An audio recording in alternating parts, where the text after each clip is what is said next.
ganun. Kung bumabalik ako dito sa perya, umiilaw pa rin yung mga bulaklak ko. Kanino ba kasi to? Tabi nga! Dadaan ako eh! Sorry. Sorry din.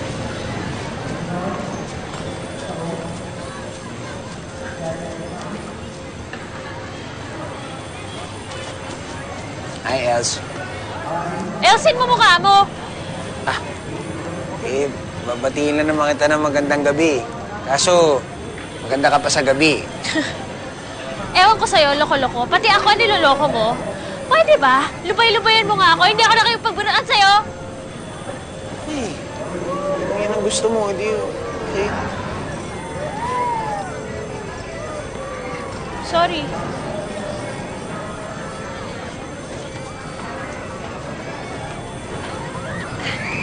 Kuya, huwag na kayo mag-away. Try mo bigyan ng bulaklak. Thank you, Ready? Els!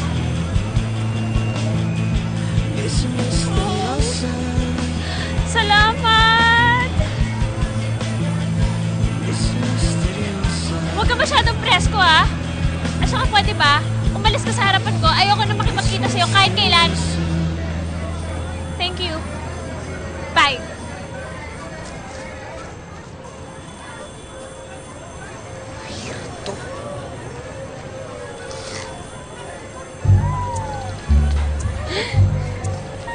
Nagkakamali na ba yung mga bulaklak ko? Parang hindi naman sila bagay. Ha? Nagpanggap kang si Ella para layuan ni Martin? Madam Bula, tama ba yung ginawa ko? Hindi ko nga masikmurang mag-sweet kay Martin eh. Pinilit ko lang. Ba't di nyo lang kasi hayaan si Martin mamili sa inyong dalawa? Wow, gwapo niya ha? Gwapo naman talaga. Naku, Madam Bula, ayoko ng ganito. Ayoko na nag-aaway kami ni Ate Ella. Ano magagawa ko? Mahal ko si Martin. At ipaglalaban ko siya. Sinasabi ko eh. Mag-isip tayo. Hirap naman itong Kasi, mag-isip tayo ng paraan. Tulungan kita. Wait lang. Mag-isip ako.